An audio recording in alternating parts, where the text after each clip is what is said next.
Baraka TV, chombo cha Injili kiliko chini ya huduma ya kanisa la Yesu. Ni lango la uzima, kikiongozwa na mtumishi wa Mungu Bishop James Mdoe.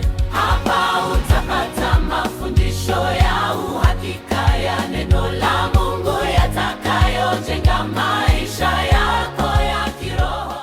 Leo tunaendelea na somo letu ambalo linasema kuondoa misingi ya uovu kwenye maisha yangu. Kuondoa misingi ya uovu kwenye maisha yangu. Na nitafurahi kama utakuwa unanakili mahali au unaandika, itakuwa inapendeza zaidi. Bwana Yesu apewe sifa. Amen. Tutakuwa na somo hili. Mungu tukimaliza leo sawa, tusipomaliza Jumapili tena tunaendelea. Lakini lazima misingi ya uovu kwenye maisha yako iondoke. Sema amen. Amen. Misingi ya uovu kwenye maisha yako lazima iondoke. Na ninaposema misingi ya uovu, manake kuna upana wa hilo neno. Wakati mwingine misingi inatamkwa kama taratibu za mahali, lakini walioenda sana ndipo au waliozama ndani wanasema katiba za uovu.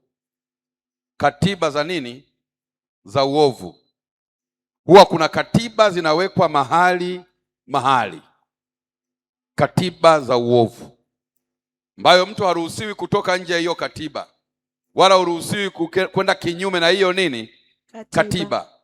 Yaani manake misingi ya hapo mahali. Haleluya.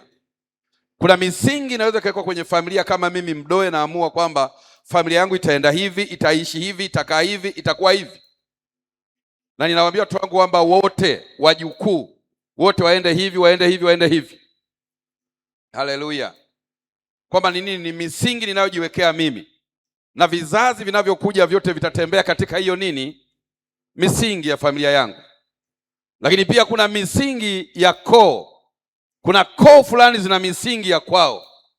Hiyo misingi ya kwao wakiweka, hawahitaji mtu wa hiyo familia aende tofauti na hiyo misingi. Bwana Yesu apewe sifa tena. Kuna misingi ya hizo koo, hawaruhusu mtu wa hiyo familia aende tofauti na hiyo misingi ya kwao. Na akitaka kwenda tofauti na hiyo misingi ya kwao, huwa wanamhukumu huyo mtu au wanamfunga gerezani. Na kila mwenye katiba, naomba nisikiwe vizuri pale, kila aliye na katiba uwe na uhakika ana gereza. Amina, haijatosha? Amen. Kila aliye na katiba, aliye na msingi, huyo mtu ana gereza. Lakini huyo mtu ana askari. Kila aliye na katiba ana gereza na ana askari. Yaani manake yeyote atakayeenda kinyume na huo utaratibu wa hao watu, lazima askari wataamrishwa. Halafu watamkamata huyo mtu. Halafu watamweka wapi? Gerezani. Haleluya. Sema amina anayenisikia. Ukienda tofauti na ile misingi ya kwao, wanawaagiza askari wao, wanawaambia mkamateni huyo Mdoe, mfungeni, halafu mwekeni wapi? Gerezani. Lakini wakati wa kukamatwa ni lazima uitwe mbele ya hao wakuu wa hiyo misingi. Hata kama wamekufa miaka 400 iliyopita, wataitwa na watakuja, wataambiwa mnamuona huyu binti yenu Ana huyu? Mnamuona huyu binti yenu Eliza huyu? Huyu anatusumbua, haendi sawasawa na misingi ya kwetu. Halafu wale wazee waliokufa miaka 500 iliyopita wakija wanasema anakiuka misingi yeye, huyu mfungeni. Na ndipo wanaanza kufanyaje? Kukufunga. Wanaweza wakakufunga jambo lolote linalohusiana na kipato kwenye ulimwengu huu lisiwepo kwako, lakini ukao unapumua, lakini uko kwenye kifungo au gereza ambalo haliruhusu kupata wewe pesa, na ukao hujui kwa nini pesa sipati. Haleluya. Mtu mmoja siku moja akasema watu wengine hawapati hela kwa sababu hawajitumi. Acha nikwambie mtu wa Mungu, kujituma ni mambo mengine na kupata pesa ni mambo mengine. Ongeza ameni kama unanielewa. Amen. Kuna watu wanajituma sana, wanalala saa 5 na wanaamka saa 9. Manake hao watu kwa siku wanalala masaa haya. Lakini hao watu hawana hela, hawana kipato. Kwa nini? Kuna misingi ya uovu kwenye maisha yao, na hiyo misingi imewashikilia, haiwaachii. Haleluya, Amen. na siku moja nikakwambia, katika maisha yako Mungu akusaidie kama mwanangu, usije ukapata fedha zenye jasho. Sijui ni Kiswahili hicho. Nasema usije ukapata fedha zenye jasho.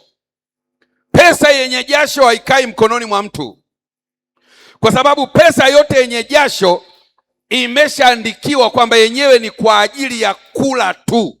Amen. Haitanunua kiwanja pesa ya jasho, haitajenga nyumba pesa ya jasho, haitawekwa mahali kaleta mtaji pesa ya jasho. Haleluya, haleluya, haleluya tena. Amen. Ila ukiona kama ukiwa gerezani, kila unachokifanya lazima jasho itakutoka.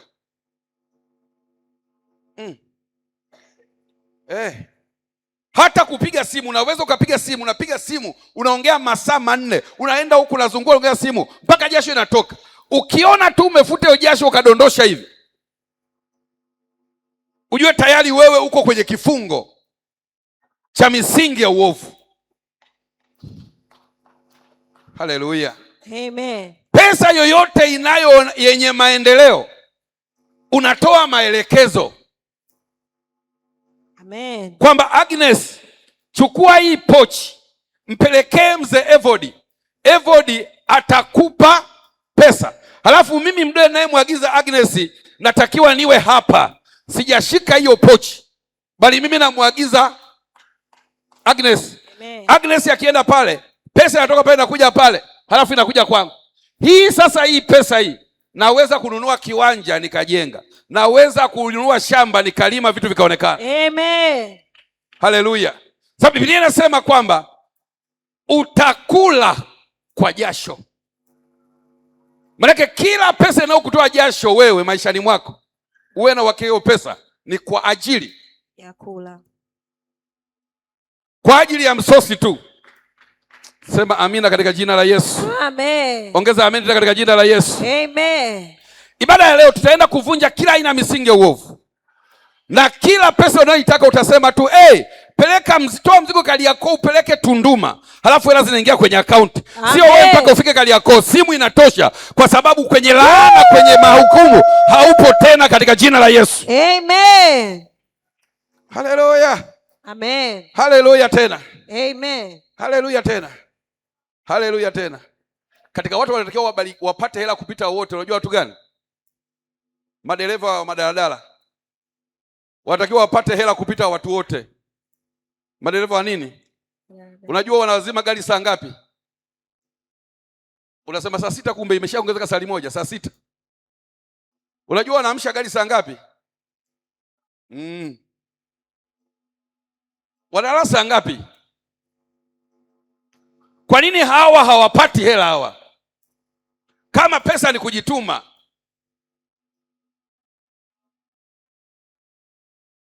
Najua leo mamizimu yatachukia kweli hapa. Haleluya. Amen. Kama huyu mtu gari anaizima saa 6, analala kidogo, anasema saa 9 niamshi. Saa 9 kashaamka, anawasha tena Kariakoo. Yes. Kwa nini anafanya hivyo? Hela haitaki kukaa, kwa sababu zile pilika zilimtoa nini? Jasho. Na daladala lenyewe halina hata AC. Ayaya. Amen. Mimi nataka baada ya ibada ya leo, hata kama unafanya biashara ya maharage, upige simu tu moja. Amen. Unapiga simu moja wapi? Rushoto, mwambie nahitaji gunia 50 za nini? Za maharage. Alafu unampigia wa Kariakoo anayepokea. Amani Shimwela, pokea gunia 50 hizo. Alafu nilipe. Amen. Haleluya. Haleluya tena. Amen. Haleluya tena. Amen. Hapa najua kuna mtu nimemuuzi hapa. Kila mtu, ukiona mtu anakufundisha kwamba utafanikiwa kwa jasho, imekula kwako. Sijui niongeze tena pengine. Hakuna watu wanaotoa jasho kama makuli. Ananielewa Shemasi Samueli tu. Makuli kila gunia kitoa jasho inavuja mpaka nguo zote zinaloa. Unajua anaweka. Mahali fulani niliona watu wanalipwa kwa siku 140,000. Kuli analipwa 100,000 ngapi? Na 40. Ni hela ndogo hiyo? Halo? Analipwa 100,000 kwa kuwa macho yangu naona kila siku analipwa 100,000. Sasa hiyo 140,000 anaolipwa.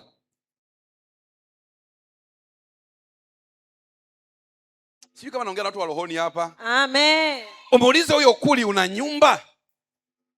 Lakini umuulize kama amefanikiwa kujenga nyumba ikoje? Nikachukua maelezo yao. Mmoja katika wote walikuwa kama 12 hivi. Hawakuna aliyejenga. Aliyejenga ni mmoja na vyumba vina cha pili akikuisha. Chanikae kwa ameshanuna. Chanikae hapa labda unataka nielewa. Huyo kiongozi wao ana vyumba hivi na cha pili akijaisha. Kila siku anapokea 100,000 na ngapi? Unajua kwa nini hafanyi maendeleo na hiyo hela? Ni kwa sababu ya nini? Jasho. Haleluya tena. Amen. Haleluya. Hebu sema katika jina la Yesu. Katika jina la Yesu. Kila aina ya msingi wa uovu. Kila aina ya msingi wa uovu. Uliowekwa kwenye maisha yangu. Uliowekwa kwenye maisha yangu. Mchana wa leo. Mchana wa leo. Lazima ubomoke. Lazima ubomoke. Lazima ubomoke. Lazima ubomoke. Misingi ya umaskini. Misingi ya umaskini. Misingi ya fedheha. Misingi ya fedheha. Misingi ya magonjwa. Misingi ya mateso. Lazima yabomoke leo. Lazima yabomoke kwa leo. Mamlaka ya jina la Yesu. Kila aina ya msingi uliowekwa kwenye familia yetu, kwenye ukoo wetu, kwenye mahali petu nilipozaliwa, huo msingi leo lazima ubomoke katika jina la Yesu Kristo. Haleluya. Amen. Kuna mahali fulani uzoka unakaa, misingi hapo mahali kakushika. Misingi tu hapo mahali. Na siku ukajanjaluka ukatoka hapo mahali, ukashangaa unafanikiwa. Unajiuliza pale mbona nilikuwa na bidii sana sijafanikiwa, lakini huku sina bidii lakini nimefanikiwa. Pale ulipokaa pana misingi iliyowekwa ni ya mateso ya uovu. Bwana Yesu apewe sifa tena. Amen. Biblia inasema hivi, Yakobo akawaita watoto wake wa kiume, walikuwa wangapi? Yakobo. Watoto wawili tena. Yakobo akawaita watoto wangapi? 12. Wayahudi, Waisraeli wanasema hivi, hawa watoto 12 ndio kabila 12 za Israeli. Amen. Kawaida ilikuwa kwamba wale watoto wawe tu kwenye kabila la nani? La Yakobo. La Yakobo, si watoto wa Yakobo? Ndio. Lakini alipowaita yeye mwenyewe akawagawa wakawa makabila 12. Bwana Yesu asifiwe. Amen. Tuko na mtu hapa kweli? Amen. Akawaita akasema, Ruben njoo, Lawi njoo, Simeon njoo, akatoa sifa zao.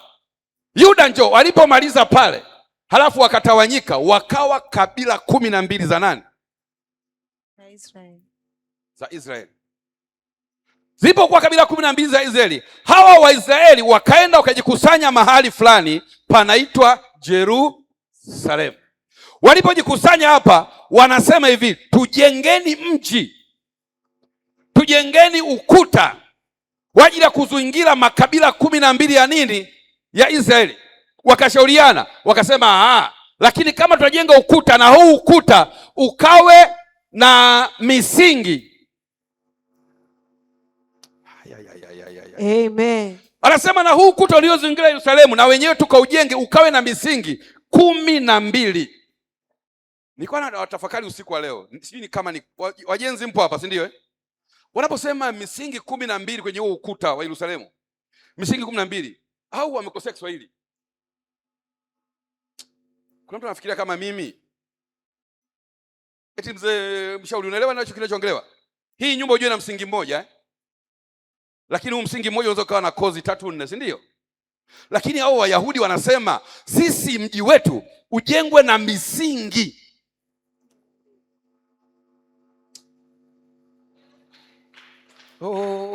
Shida watu hawendi ndipo kama mimi ninavyoelewa. Unajua kwa nini wanataka waende na misingi 12? Nina uhakika zile sio kozi 12. Zile ni kila msingi unajitegemea, lakini 10 na ngapi? Maana yake walipojenga mji wa Yerusalemu, walijenga ukuta wa kwanza hapa, msingi wa kwanza hapa, wakajenga wa pili hapa, watatu hapa, wanne, watano, mpaka 12. Ndio mimi ninavyofahamu, sijui wewe. Na wewe unafahamu hivyo eh? Haleluya. Haleluya tena. Walipojenga huo ukuta ni uimara, lakini una misingi 12. Amen. Biblia inasema na hiyo misingi 12, kila msingi ukawa na rangi yake, sawasawa na rangi za madini: yaspi, zomaridi, yakuti samawi, yakuti ya manjano. Wakajenga hiyo misingi yote 12. Maana yake huo ukuta ulikuwa na misingi mingapi? 12. Kwa sababu ya nini?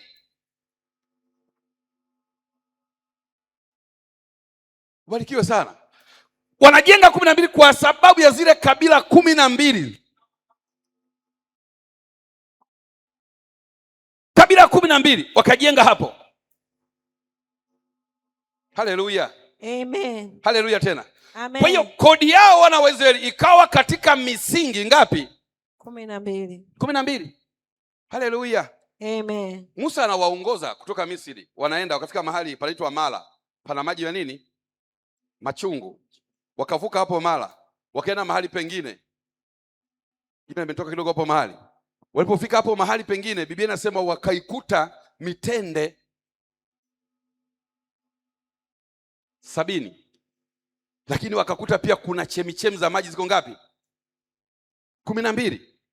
Walipokuta chemichemi za maji ziko 12 na mitende iko 70, kwa sababu Israeli walipokaa hapo Yerusalemu, ilipofika miaka 70 wakawa wanapigwa, wanaondoka. Kwa hiyo wakawa wana kumbukumbu ya miaka 70. Mtu mmoja aseme amina mahali. Amen. Wakawa na kumbukumbu ya miaka mingapi? 70. Lakini pia wana kumbukumbu ya miaka mingapi? Au ya namba ngapi? 12. Musa anawaswaga, wanafika Mara hawaoni maji. Wanafika mahali pengine mbele ya Mara wanakuta pana chemichemi 12. Walipozihesabu 1, 2, 3, 4 za 12, wakamwambia Musa, hapa hatuondoki. Kwa nini hatuondoki? Wanajua nguvu, power ya baba zao, ile nguvu ya 12. Amen. Wakajua iko hapa, wakamwambia Musa, hapa tuondoki. Kwanza chemichemi ziko 12, lakini cha pili mitende iko 70. Hizi ni namba za misingi ya kwetu sisi. Haleluya. Amen. Na ndio hata Daudi akawa na kifua mbele, anasema miaka yetu ya kuishi ni miaka 70 tukiwa na nguvu. Daudi pamoja na ufalme na utumishi wa Mungu amesahau kwamba Mungu alisema miaka yenu imepunguzwa, imekuwa 120. Amesahau. Kichwa kimeshikwa na misingi. Najua na wewe kuna mahali kichwa chako kimeshikwa.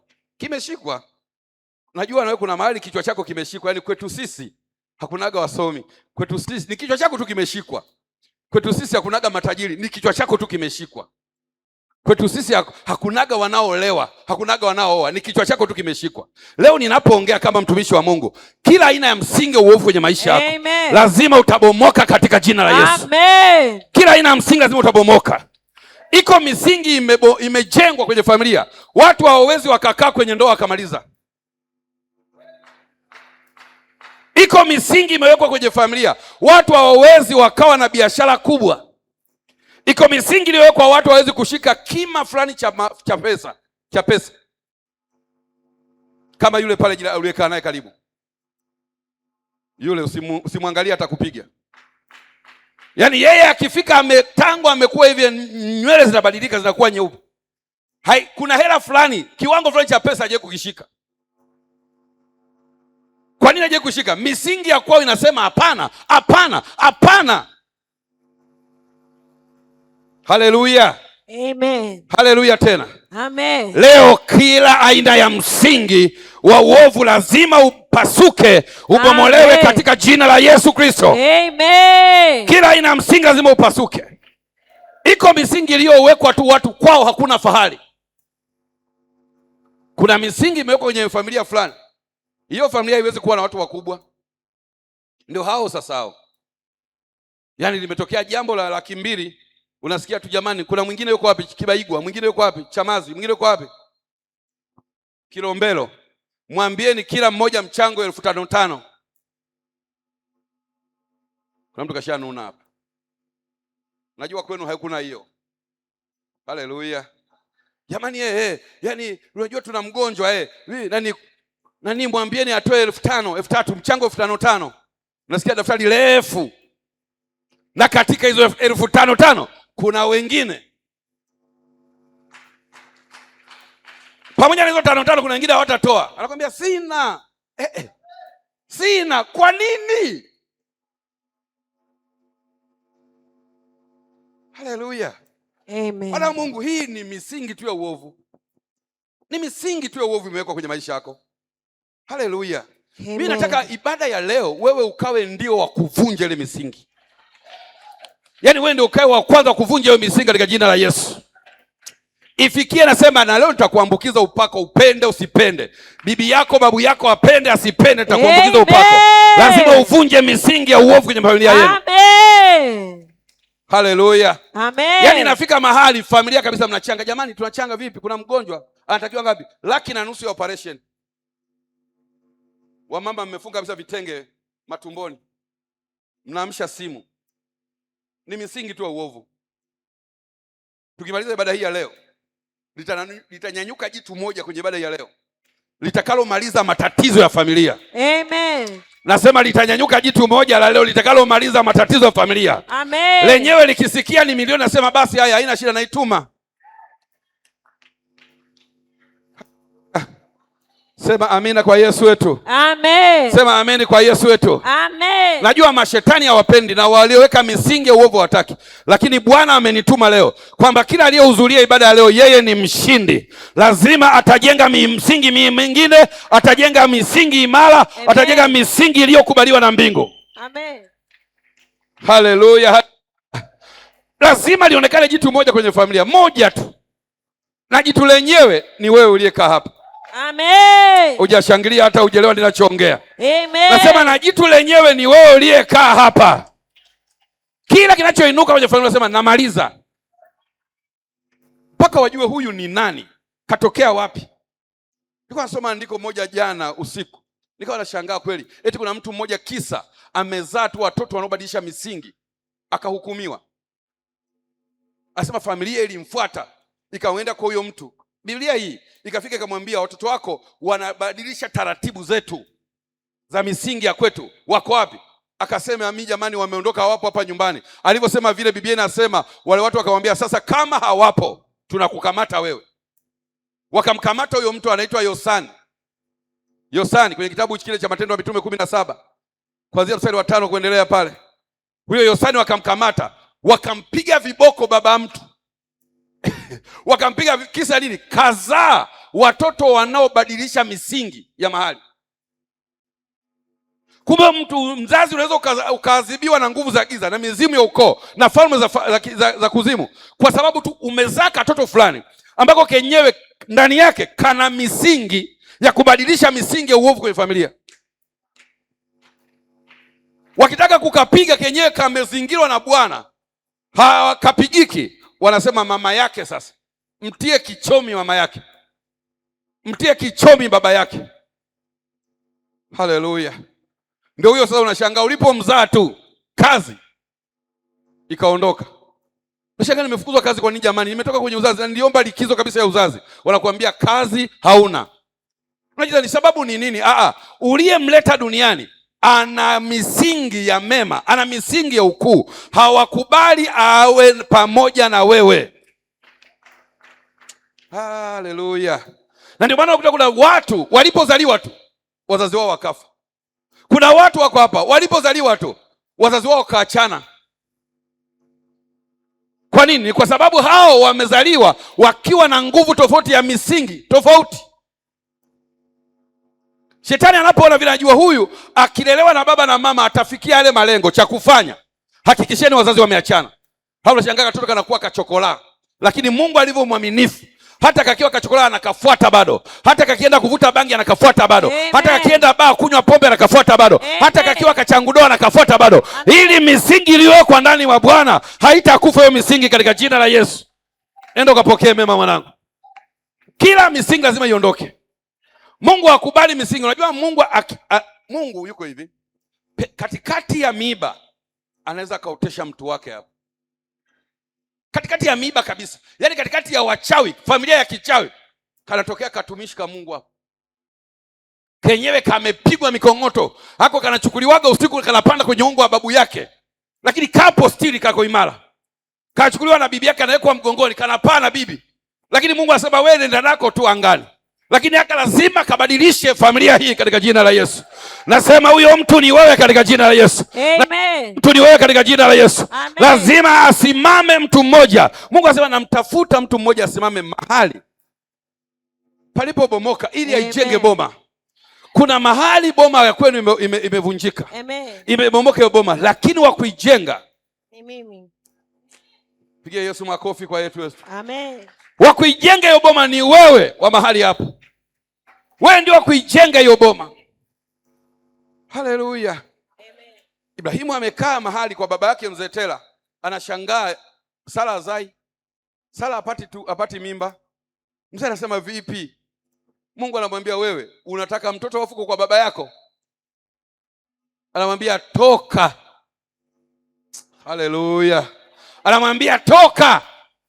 Ibrahimu ndio anaanza kutoka, Sara hana tumbo.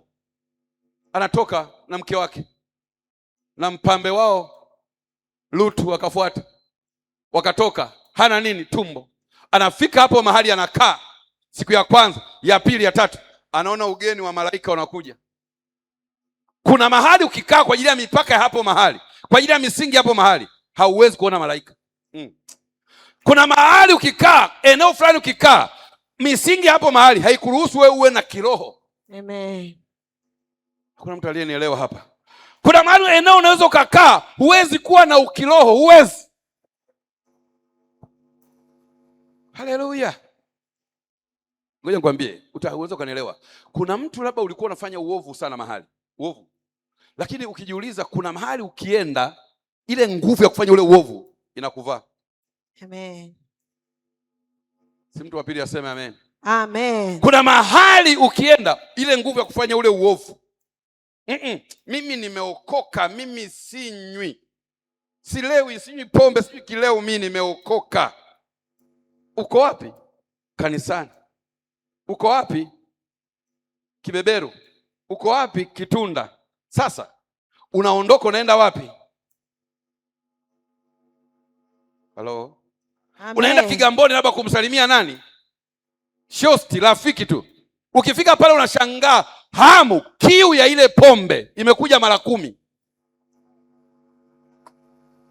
Amen. Hakuna mtu anaelewa hiki kitu. Ibrahimu alipotoka nyumbani kwa baba yake mzee Tera, akaenda mahali ambapo Mungu anamwagiza. Akaenda huko ndio akashangaa malaika wanakuja nyumbani kwake. Anawakaribisha malaika, ndio wanaanza kumpa maelekezo nani? Ibrahimu. Kwa nini? Kuna mahali alitoka. Amen. Na mimi leo hata kama kwenu wana misingi imara kiasi gani, ninaongelea kwa habari ya msingi mmoja imara. Amen. Na huu msingi unaitwa Yesu Kristo. Amen. Pia nasema tukitazamia tumaini lenye baraka. Yes. Yesu Kristo aliye kiongozi wetu. Amen. Hili ndilo tumaini na ndio msingi ulio imara. Amen. Leo hautakaa msingi wote chini yako. Yes. Tunapoenda kuomba lazima misingi yote iharibike katika jina la Yesu. Lazima iharibike misingi. Hauwezi kukaa msingi kwenye maisha yako kama Yesu umemkaribisha. Sema amina katika jina la Yesu. Amen. Haleluya tena. Amen. Mungu akikubariki, kuna mahali lazima uchomoke tu. Acha niongezee tena. Nasema hivi, kuna watu ili ubarikiwe lazima uachane nao. Sijasikia tena, ongeza ya pili. Nasema kuna watu ili ubarikiwe lazima uachane nao tu. Hata kama ni marafiki vipi.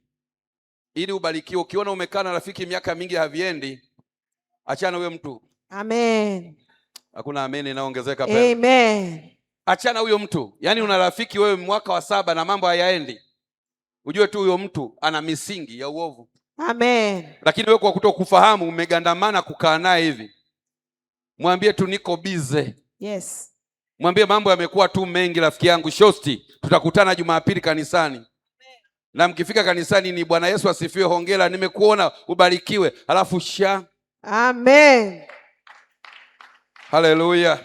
Amen. Misingi ya uovu ikiwekwa ndani ya mtu, anaweza akaja mtu kuwa Bennett na wewe. Kile unachokifanya uko pamoja na wewe, uko na wewe, yuko na wewe. Kumbe yule mtu ndio mwenye zile nguvu, ndio mwenye ile network, ndio mwenye ile minara ya wewe kukukamata usifanye nini? Sifanikiwe. Bwana Yesu apewe sifa tena. Amen. Sasa kama kuna mtu uko naye karibu, leo baada ya ibada hii, mwenye atakwambia wese, tukutane mara moja kwa mwezi. Haleluya. Amen. Nataka niongeze kitu kingine pale. Usijigambe kwamba una marafiki wengi. Usijigambe kama una marafiki wengi. Huwa wengi wenye marafiki wengi hawajafanikiwa. Haleluya. Waliofanikiwa marafiki tunakutana nao kwenye michongo tu. Amen. Kwenye tukimaliza michongo. Sasa wewe hata kazini unampitia mtu mnaenda kazini. Kanisani unampitia mtu mnaenda kanisani.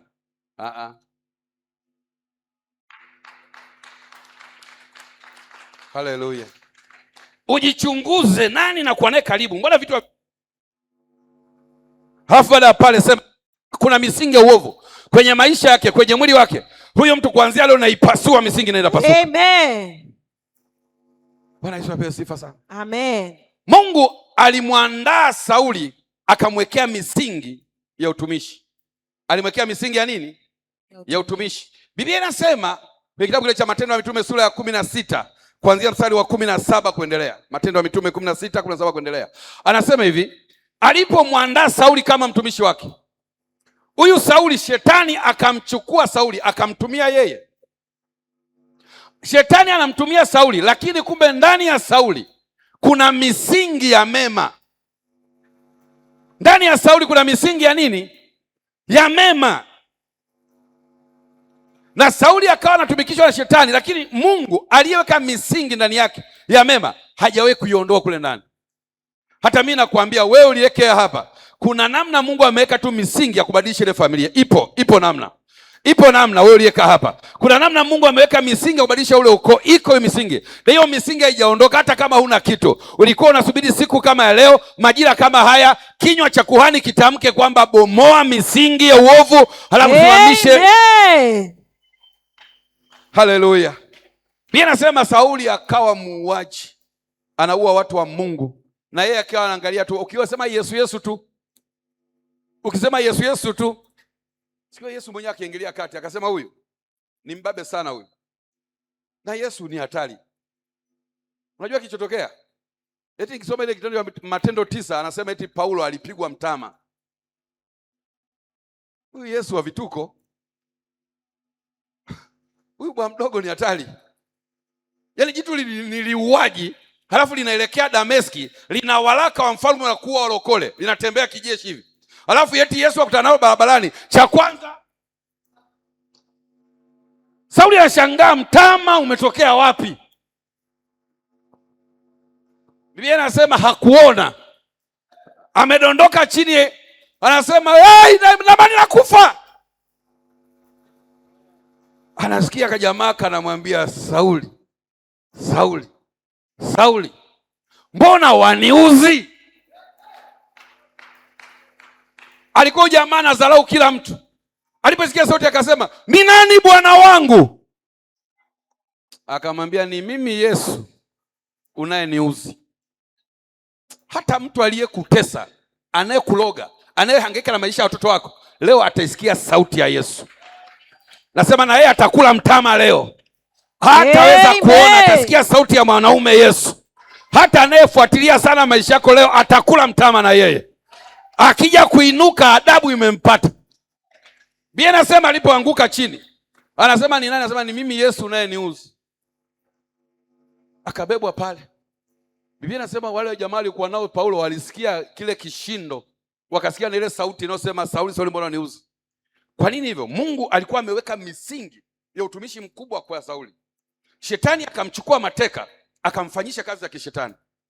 Lakini misingi ya Mungu kwa mtu haiondoki. Amen. Na ndio maana hata wewe wakati mwingine unakaa, tu unasema siendi kanisani. Lakini kuna kitu kanakuja ndani yako unasema acha niende kanisani. Amen. Yaani kwamba adui anakuzuia usiende, lakini ile misingi inapiga kelele. Amen. Unashangaa unasema ngoja tu leo niende kanisani. Kumbe nini? Ni ile misingi. Biblia inasema baada ya pale Paulo akaombewa. Alipoombewa magome yakaondoka kwenye uso, kwenye macho yake. Msikie nikwambie, mtu yoyote anayefanya uovu huwa kuna macho anayatumia ambayo sio hayo ya kawaida ya kimungu. Hayaoni wema wa Bwana. Biblia inasema alipoombewa yale macho, alipoombewa na Anania yakafanyaje? Yakatoka magome. Yalipotoka magome, huyu mtu akawa mtu wa Mungu. Amekuwa mtu wa Mungu, akawa anahubiri Injili. Yaani katika Biblia watu waliohubiri Injili ukimtoa Yesu wa pili ni Paulo. Amen. Hakuna anayesema amen hapa. Amen. Najua uwezo kuwakubali hicho kitu. Katika watu waliohubiri Injili wa kwanza ni Yesu, wa pili nani? Paulo. Paulo aliyekula mtama. Amen. Kwa nini? Kwa sababu misingi iliyowekwa ndani ya Paulo ndio misingi ya Kristo Yesu. Haleluya. Amen. Haleluya tena. Amen. Akawa amepewa injili ngumu, inaitwa injili ya mataifa. Mataifa kwa nini? Anaenda, yani injili iliyoko ndani ya Paulo ni injili ya kwenda kubadilisha hali ya mahali au taratibu za mahali au misingi ya mahali. Mtu mmoja aseme amen hapa. Amen. Ndio huyo akawa anaenda kwa mataifa, mahali ambapo hata Yesu hakufika. Lakini Paulo ameambiwa injili hii nimekupa wewe. Misingi ya hii injili unayo wewe. Paulo akawa anakwenda mahali ambapo hata Yesu hajafika. Bwana Yesu apewe sifa sana. Amen. Yesu apewe sifa sana. Amen. Biblia inasema ndipo wakaenda Italy, wakakamatwa yeye akiwa na Sila. Walipokamatwa yeye akiwa na Sila, Biblia inasema wale watu wakawaleta mbele za wakuu wa mji. Wamemshika Paulo wakamfunga. Nilikwambia aliye kinyume na misingi huwa wana tabia kumfunga mtu. Amen. Unaweza kushangaa kuna kitu akaenda kwenye maisha yako, kumbe kuzimu au wenye misingi yao wamekufunga mahali. Haleluya. Amen. Wamemfunga Paulo na Sila mikononi na wakawapeleka mbele za wakuu. Halafu wakachapwa viboko. Walipochapwa viboko wakawaambia wapelekeni wapi? Gerezani. Wanapelekwa gerezani, tayari hukumu ilishapita. Wamepelekwa gerezani moja kwa moja. Haleluya. Amen. Mtu mmoja aseme amen hapa. Amen. Wa pili aseme amen tena. Amen. Paulo mara ya kwanza kusoma kitabu kile cha Matendo 28 aliponea chupuchupu. Mungu alimtetea asihukumiwe wapi? Kule Roma. Alimtetea. Mara ya pili akashikwa na Sila, wakatia wapi? Gerezani. Biblia inasema hivi, walipotiwa gerezani, wale waliowapeleka gerezani wakawaambia walinzi, cha kwanza muwalinde sana, lakini cha pili wakasema msiwaweke hapa karibu, wawekeni chumba cha ndani. Kwa hiyo wakawa kuna wafungwa hapa, huyu Paulo na Sila ambao wanabadilisha taratibu za Roma, taratibu za Italy. Hawa wakapelekwa chumba cha wapi? Cha ndani. Wakakaa huko ili wasiweze kutoka. Wamekaa huko, wanahukumiwa kwa nini? Wamebadilisha misingi ya watu fulani. Ndio bana, hata wewe vita unaopitia ni kwa sababu akili zako, ufahamu wako unataka kubadilisha misingi ya watu fulani. Hakuna amina ikaongezeka hapa. Amen. Vita kubwa unaopitia ni yale mawazo yako uliyobeba. Unataka eti kubadilisha misingi ya ukoo wenu, misingi ya familia yenu. Yaani hiyo familia unataka kubadilisha misingi, haina hata mjumbe wa nyumba 10. Ndio wewe sasa uko hapo umezaa vitoto, unasema wewe utakuwa waziri, wewe utakuwa mkuu wa majeshi. Vitoto vyako unavipa majina makubwa makubwa. Wasikufunge kwa nini? Yaani familia tangu wewe unazaliwa haijai kuwa na mjumbe wa nyumba 10. Hili nimeeleweka hapa? Haleluya. Amen. Haleluya tena. Amen. Familia tangu umezaliwa unapata akili na kuwa mtu mzima haijawahi kuwa na msomi mkubwa. Ndio wewe unashindana kama rafiki yangu yule Samueli. Yeye alimaliza Form 4 ana miaka 44. Bwana Yesu apewe sifa. Amen. Anashindana kila mtihani, anasahau tu siku za mtihani. Siku za mtihani hamna hata akili moja jamaa. Akija kanisani na ameokoka kweli kweli, anapiga majeshi. Baba nataka niwe msomi kwenye hii familia baba. Okay. Anaongoza darasa vizuri. Akifika kwenye mtihani, hajui hata kama yuko kwenye kiti cha mtihani au ni daftari la mtihani. Amerudia shule mara 7, madarasa mara ngapi? Mara 7. Mwaka ule wa juzi kama miaka 4 iliyopita ndio mwamba akatoboa. Yuko chuo saizi. Ameingia chuo na mvi zinatoka. Amen. Sasa tuulizana, toa lini huyo? Familia ataijenga lini? Tatizo ni kwamba kwao hawaruhusiwi wasomi. Uje kuona kuna mtoto anakuambia baba akifika tu darasani analala. Ni kama wewe unelala kwenye ibada ya leo kwa sababu kwenu hakuruhusiwi watumishi.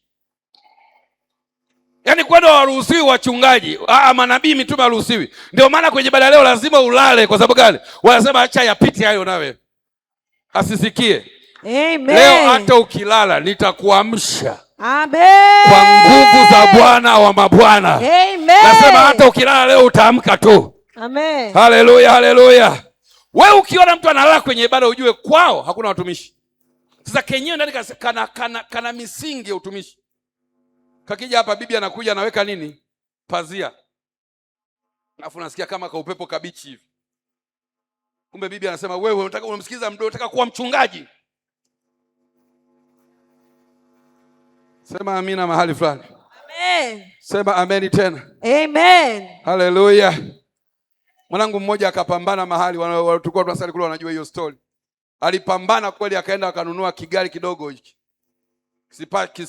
Kispasho kidogo. Akapambana kweli kweli, akasema mimi yani hamu yangu ndani niwe na gari tu. Maana kwenye familia yetu hakuna aliyekuwa na gari.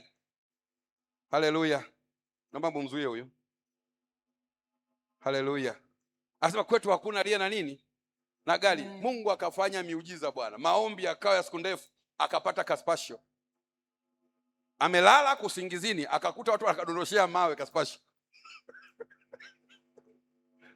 Haleluya. Amen. Sema amina yenye uhai. Amen. Sema leo lazima misingi ibomoke. Leo lazima misingi ibomoke. Sema leo lazima misingi ibomoke. Leo lazima misingi ibomoke. Amelala usiku anaota spasho inaangushiwa mawe makubwa kama mabarafu hivi. Kanabonyea. Akatoka akasema jamani, mipaki nje, nani anadondosha mawe? Akatoka akafunga, akakuta hakuna shida. Gari iko sawa. Lakini kwenye ndoto aliona mabarafu yanafanya nini? Yaani mababu wamesema unatuletea gari hapa wakati baisikeli yenyewe hatujawahi kuendesha. Haleluya. Sasa ndio wewe uliyeko hapo una fight upate kagari, upate kagorofa. Zoom kwanza kule unakotoka kuna kagorofa. Kama kuna kagorofa mwanangu, kunja nini? Kunja shati. Kunja, funga kibwebwe, ujue ni shughuli ndefu. Wasemaga Wasukuma imbombo nini? Ingafu. Yaani ukishaona kwamba kule hakuna na unataka kagorofa kai juu, aise watakaporomosha hako. Kacheka tu mmoja kwa mbali sana. Haleluya. Fundi anachanganya simenti. Alafu simenti inakuwa kama haina nguvu kwenye mchanga. Vipi? Babu alikaa nyumba ya udongo ya nyasi mpaka amezeeka, amekufa. Alafu wewe umekuja umeona magorofa ya posta, unasema mimi kama lile. Kama lile? Kunja misuli leo. Amen. Ukitaka tufike pale lazima tukunje misuli leo. Sema yes. Amina kwa jina la Yesu. Amen. Na ibada leo unatakiwa uangalie tu udhaifu wa familia yenu ni upi. Halafu unasema wa kwanza ni mimi. Amen. Udhaifu wa familia yenu ni unasema wa kwanza ni mimi. Haleluya. Katika vitu tunavyochukia ni kuchangachanga michango kwenye mandugu. Sema ewe msingi wa uovu. Ewe msingi wa uovu. Ongea ukiwa na nguvu. Sema ewe msingi wa uovu. Ewe msingi wa uovu. Achia maisha yangu. Achia maisha yangu. Mimi nimebarikiwa. Mimi nimebarikiwa. Watoto wangu wamebarikiwa. Watoto wangu wamebarikiwa. Ukoo wangu umebarikiwa. Ukoo wangu umebarikiwa. Ewe msingi wa uovu. Ewe msingi wa uovu. Pasuka niachie. Pasuka niachie. Pasuka niachie. Pasuka niachie. Pasuka niachie. Pasuka niachie. Katika jina la Yesu. Katika jina la Yesu. Jamaa anasema tusaliwani dogo anajifanya na hela. Hicho tu. Mimi nimekata tu mlija wa ile done. Na Mungu leo akupe hiyo neema. Amen. Akupe neema. Jambo linatokea kwa mama yako, baba yako, maliza. Haleluya. Maliza. Hata wao wasema tuna dada ni moja liko hapo Dar es Salaam, liko hapo lilokole fulani. Baadaye wanamheshimu Mungu wako sababu unamaliza mambo. Amen. Sema amen katika jina la Yesu. Amen. Kwa sababu unamaliza mambo. Biblia inasema kwenye kitabu cha Mathayo sura ya 16 mstari wa 18. Biblia inasema Yesu akawaita wanafunzi wake pale, akawauliza watu usema mimi kuwa ni nani? Wakamwambia wengine usema Elia, wengine Yohana, wengine nabii ajaye. Yesu akamwambia na nyinyi wanafunzi mnasemaje? Waliposhindwa kumjibu, Biblia inasema Petro akamjibu Yesu akasema wewe ni Kristo, mwana wa Mungu aliye hai. Aliposema vile, Biblia inasema Yesu akamwangalia Petro. Amen. Akamwambia hivi, mwili na damu havikukufunulia haya, ila Baba yangu wa mbinguni. Amen. Asema wewe ndiwe Petro, au tafsiri yake Kefa au jiwe. Asema na juu ya mwamba huu. Amen. Yesu anasema juu ya mwamba huu, anajionyesha yeye, anamwambia Petro, juu ya mwamba huu Yesu, juu ya mwamba huu Yesu nitalijenga kanisa langu, wala malango ya kuzimu hayatalishinda. Amen. Juu ya mwamba huu Yesu. Kumbe kila aliyeka kanisani yuko juu ya mwamba. Amen. Kila aliyeko kwenye kanisa anayesali ibada leo yuko juu ya mwamba. Amen. Na juu ya huo mwamba linajengwa kanisa, wala malango ya kuzimu hayatalishinda. Amen. Kwa hiyo leo malango yote ya kuzimu yatapiga saruti kwako. Amen. Yatajua kuna mtu mmoja amesimama juu ya jiwe. Haleluya. Unajua wanakuonea kwa sababu gani? Wanajua wewe mwenyewe uko mguu mmoja hivi kama mwanariadha. Sema amina kwa jina la Yesu. Sema amen kwa jina la Yesu. Yaani kwenye mchago wa kitanda unaolala pana katika hilizi kale kabibi. Bibi yako anakuambia ulalege nako tu wala sio shida. Umekaa kwenye kamchago. Usiku unasikia kanapiga mluzi. Alafu Jumapili uko kwa Yesu wangu la uzima. Alafu nataka baraka za nini? Za Yesu wangu la uzima. Hutapata mwanangu. Lazima kale kahilizi ukafanyaje? Ukatupe kwanza. Yes. Haleluya. Amen. Kwa kijana mmoja amenisumbua kwenye maombi miaka kama 4 inasumbuka. Kumbe alienda nyumbani kwao, babu yake alivyokufa akapewa kamkoba, akakabeba. Nilikuwa nampenda kweli kanisani, akakaweka juu ya kabati lake kwenye chumba chake anapolala. Kumbe kale kamkoba ni kamkoba kaukulisi, kauchawi. Yeye akaja, ukija tukicheza naye hapa tutasema vijana jamani, si wa Yesu huyu. Lakini ukimwekea mkono kashaanguka. Ukimwekea mkono mapepo. Akasema ni nini wewe kijana? Au unafanya dhambi? Akasema mtumishi wa Bwana, sifanyi dhambi mimi, ni mwaminifu. Nikienda kuhubiri nyakati za mikesha, anachukua kitabu chako akamwambia analetea hapa. Ni kijana mtiifu. Yaani kama mtumishi. Kumbe ndani kwake ana vyumba viwili kwenye kabati. Alipoenda kwenye msiba babu yako akasema huu mkoba huu aondoke nao huyu. Akabeba. Akaambia hata kama umeokoka huwa vinaga shida hivi vitu. Unaweza kaweka tu hapo juu kaka nao ili usikae nao tu mbali. Sema amina katika jina la Yesu. Amen. Sema amina katika jina la Yesu. Amen. Siku ya kwanza nikawa natafakari mtoto kwa nini anaangushwa na mapepo na kijana mzuri wa Yesu. Nikawa natafakari usiku nimelala hivi, nikaonyeshwa mimi na yetu naingia kwenye chumba kina giza kulikweli. Naingia kwenye giza kulikweli. Nikifanya hivi mimi nuru inatokea kwenye kile chumba. Hiyo ndio nikaipitilia. Nikamwombea kanisani. Bwana Roho Mtakatifu wakati mwingine anakupa jambo hakumalizii story. Na hapa ndio penye utamu wa Roho Mtakatifu. Anakuonjesha kaduchu. Upate muda wa kukaa kutafakari. Hiyo ndoto ikaja tena. Tumeenda tena kwenye msitu mkubwa una giza. Nikaingia msitu una giza. Nikifanya hivi ule msitu unakuwa na mwangaza. Nini nikasema leo kijana mkalisha kitimoto. Nikaombea. Sikupata jawabu. Mwaka unazidi kusonga mbele. Lakini yeye kakomaa, maombi yupo, ibada yupo, kila mahali yupo, lakini mapepo yanaanguka. Roho Mtakatifu akaniambia sasa leo ukaombe naye wapi? Kwake. Amen. Na anakaa mbali, Gongo la Mboto ulongoni huko ndani huko. Nikasema hivyo, ngambia sasa bwana kesho tukitoka hapa ibadani nyumbani kwako. Nikachukua vijana wili tukaenda. Tumefika pale. Kaanza kuimba kawimbo kuabudu, nikasema chochote kilicho wewe hujawahi kusikia uchawi. Si ndio maana mnaambiaga kwa mkiokoka hakunaga shida. Halo, ndio na wewe umebeba hiyo Nasema ukiokoka ujue kila kitu kimeisha. Habari ya asubuhi. Amen. Umeamka salama tena. Amen. Haleluya. Mungu alivyo mwaminifu. Tumeenda hapo nyumbani tunaimba. Tunaanza kuomba yeye haimbi, ameshangaa tu juu ya kabati. Kanyosha macho hivi. Sio anaogopa, kashahama, yani hako yupo kwenye ulimwengu huu. Anaangalia juu ya nini? Ya kabati, kasema kuna nini? Tukaanza kuomba, kaangalia juu ya kabati tu. Nikaamini kweli hazina yako ilipo, ndipo na moyo wako uliko pia. Sema amina katika jina la Yesu. Amen. Ameangalia juu ya kabati, naweka mkono labda aanguke tena. Hapa mapepo hakuna juu ya kabati. Nikamwambia kijana mmoja hivi, sema ni mchungaji, kijana anambia, "Shusha vitu juu ya kabati leta." Kimeshikwa kile kimfuko. Alivunja viti vyake pale. Alivunja, babu kaja pale kasema, "Hey, mnaharibu utaratibu. Tumeweka tangu zamani. Tulimwandika kabla hajazaliwa. Atalisi hii mikoba. Kwa nini mnaharibu?" Kavunja viti. Tukamwambia, "Babu, tunaweka misingi imara." Amen. Misingi mipya. Yes. Misingi ya mafanikio. Amen. Tukachukua tukapiga pepo zile. Babu aliposalenda kimkoba tukaondoka nacho. Haleluya. Sasa hivi kama ni ungeondoka nacho, lazima unajua ungesema haleluya. Nawe kapo nini akapa? Barikiwe. Haleluya. Mgosi naye kanipa hela.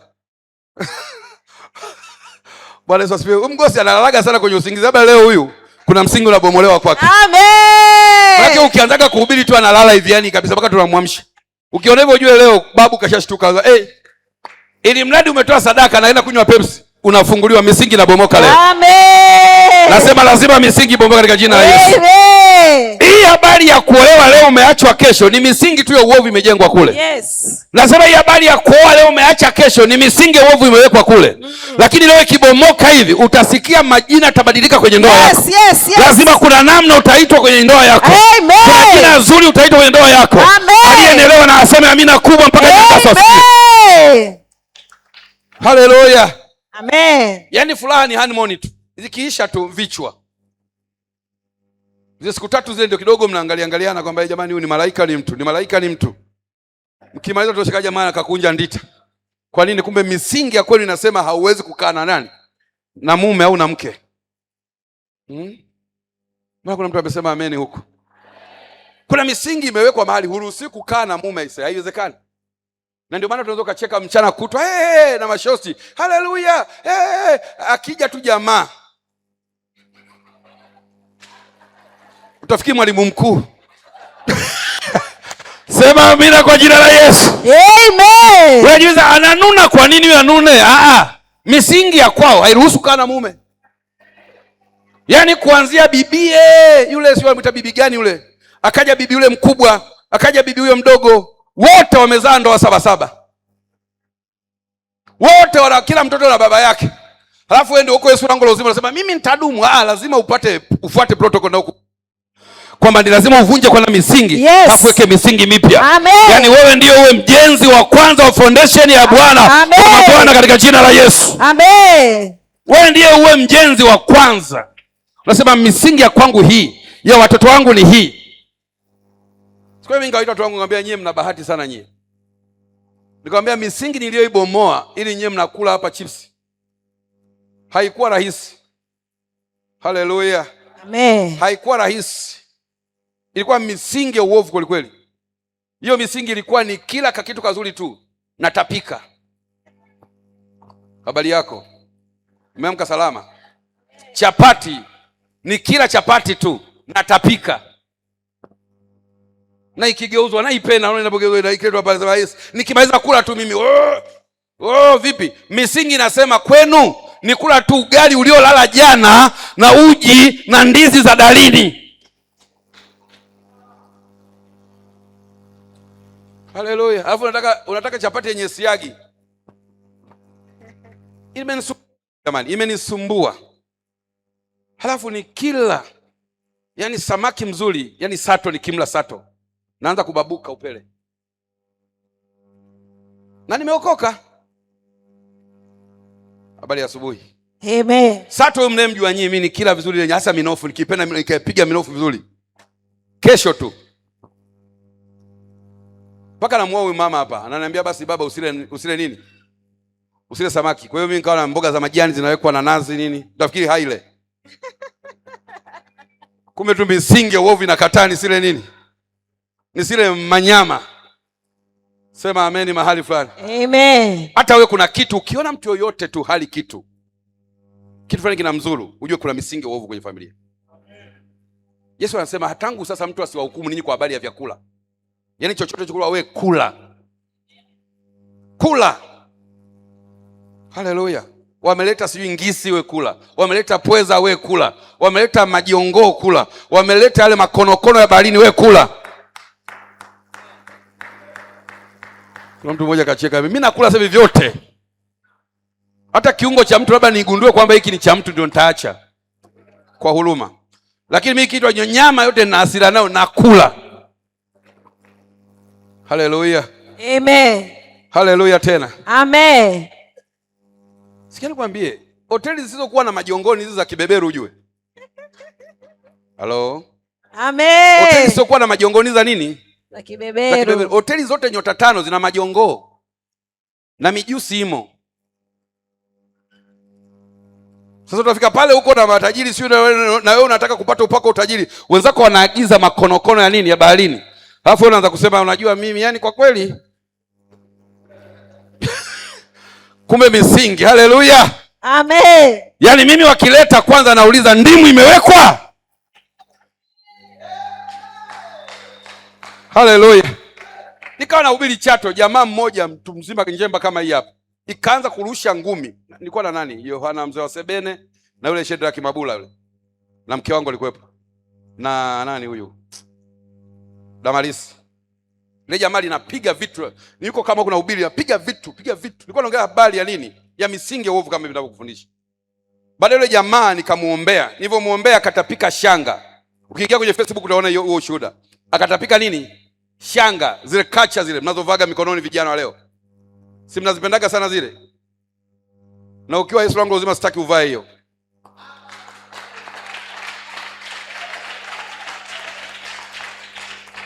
Yaani wameweka au wanavaga hiyo vijana zile kacha zina spirit. Zina maroho fulani. Nimemwombea jamaa katapika yale nini pale? Hayo culture. Ameyatapika hapo. Muda huo watoto wake naye nyumbani kwake wakaanguka na mapepo. Na hawako pale kanisani. Kwa hiyo tukamwombea baba hajafunguliwa kalala hapo, mimi nikaendelea na huduma nyingine, yule mzee kalala hapo. Ghafla tuona watu wamekuja na mapikipiki vipi? Wameleta watoto kuombewa. Wako 4. Na wao wamefanya nini? Wameletwa. Tukazipiga zile pepo, moja ikatoa password. Akasema sisi kwetu hatulisiwagi kula ng'ombe. Jamaa anasema kwenye familia yetu hatujai kula ng'ombe sisi, mimi baba yao watoto wote.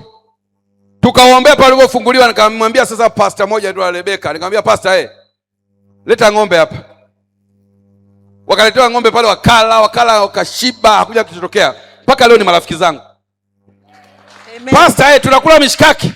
Nikamwambia kuleni kila kitu. Yaani umekuwa kwa Yesu alafu kuna misingi imekaa tu, misingi fulani hivi. Haleluya. Amen. Wengine wataki hata misingi ya kukaa kwenye mahali pazuri. Nilikuwa na rafiki yangu mmoja hataki kukaa kwenye gari yenye AC. Hawajanielewa. Jamaa anampakia hivi kwenye gari, anatapika kwenye gari, anamtapikia hivi, anatapika kabisa mtu mzima. Vipi? Siku ya kwanza nikamsamehe. Siku ya tatu nikaona ujinga huu. Nikaweka loki. Alafu piga power. Oshe kuemea pepo wakati uendesha. Kono mmoja unaendesha kwa glasi yaka akakutoa kwenye njia. Piga power kwa Yesu. Toka achia. Babu akasema, "Wewe ni nani unayempa starehe huyu? Kwetu hatutaki kuwa na starehe, hatutaki kukaa mahali pazuri. Unamwekaje kwenye AC?" Nikamwambia babu, hii ni misingi mipya inajengwa saa hii. Amen. Ya kwenu hayotaki, mnataka apande mangalangala, lakini leo huyu anaenda kupanda gari yenye AC. Yes. Yesu oye. Amen. Yesu oye. Amen. Muulize jirani yako, mwambie na wewe ukipanda ndege unapewaga mfuko wa kutapikia. Na wewe ukipanda ndege unapewa mfuko wa kutapikia. Hajachukia? Haleluya. Amen. Kuna watu hata magari yakiendeshwa tu, mabasi yakikimbia tunasikia naomba mfuko. Yaani maana wewe anataka kupanda nini? DCM ya mwaka 81. Haina vioo hata kimoja. Kile cha mbele cha dereva kina crack za kutosha. Hapa kikai kwa comfortable. Lakini siku hizi kuna mabasi yanaitwa Eliza, sio Eliza. Hayo mabasi ukipanda kama luxury, unashangaa naomba nini? Mfuko wa kutapikia. Kumbe tu misingi ya kwao hairuhusu mtu kupata mema. Haleluya. Daudi hakujua kwamba nikitoka kwa baba, misingi ya mahali nilipokuwa nakaa na baba yangu ndio imeninyima mtoto. Ametoka hapo anaenda kumpata Isaka, nchi aliyoagizwa, mbali na baba yake. Hata wewe kinachokusumbua ni kwamba misingi ya pale kwenu, pale ulipozaliwa. Haleluya. Hauje kusikia Biblia inakuambia kwamba kuna nchi zinakula watu? Halo? Amen. Kuna nchi zinafanyaje? Zinakula watu. Kula watu. Biblia inasema wapelelezi 12 walipoenda kule Kanani, wakafika kule 10 wakaja wakasema ile nchi inakula watu. Haleluya. Amen. Yaani una 65 unaamkiwa na mtu wa miaka 50. Amje kuona watu kama uje kwa mimi, nenda kijijini ulikozaliwa, nenda kaona ile jamaa uliosoma nao. Kama hujasema shikamoo, wale uliosoma nao ukiwakuta pale kijijini walivyo, utasema mimi shikamoo. Tumeenda mahali kuzika, tukakuta eti si wachungaji, tukakuta hicho kijiji na vijana, hakuna hata kijana anaweza kuchukua chepe na kupandisha mchanga juu ya kaburi. Kijiji kizima vijana wote ni walevi, wameng'oka meno, wana mabendeji, yani vijana wote wameisha. Tunasema jamani, sasa nani achimbe kaburi? Sisi tumetoka Dar es Salaam, wa kuchimba kaburi nani? Kila anayekuja ukimwingiza kwanza umshushe vizuri afike huko ndani. Alafu kaburi tunaanza kuchimba saa 2 na wamelewa wote. Kama hiyo nchi hili watu. Kaburi tunachimba saa 2, watoto wamelewa. Tukawashusha huko ndani kaburi. Kila nchi chepeo hivi. Hawezi. Mimi na mtu mmoja hivi, Chisimilo angekuwa angewaambia ushuhuda. Mzee Chisimilo tulikuwa naye. Tukachimba, tukaumia mikono, tunapandisha mchanga. Alafu ndio sisi tuzike. Vijana wote, mwanangu, yani mwanangu beleshi zito. Mwanangu hili chuma hili natakia watu wenye misuli. Wewe nani? Kumbe nchi imefanyaje? Imekula watu. Sema amina kwa jina la Yesu. Amen. Inawezekana kwenu kuna watu wameliwa na namna fulani. Lakini nani wa kujenga hiyo boma? Nani wa kujenga hiyo misingi? Wewe ndio wa kujenga misingi. Leo nitakupa dakika 10 za kuomba. Amen. Na hizo dakika 10 zitakuwa kwa ajili ya kuvunja misingi ya uovu tu. Amen. Hakuna kitu kibaya kama uko hapa una kaka zako maisha yao sio mazuri. Yes. Dada zako maisha yao sio mazuri. Amen. Lakini baba zako, mama zako maisha yao sio mazuri. Amen. Ni lazima tuivunje hiyo misingi. Sisi tunajenga misingi mizuri. Kwanza ya kukaa mahali pazuri. Cha pili ya kuendesha magari mazuri. Amen. Cha tatu ya kula vyakula vizuri. Amen. Cha nne ya kuvaa mavazi mazuri. Amen. Haleluya.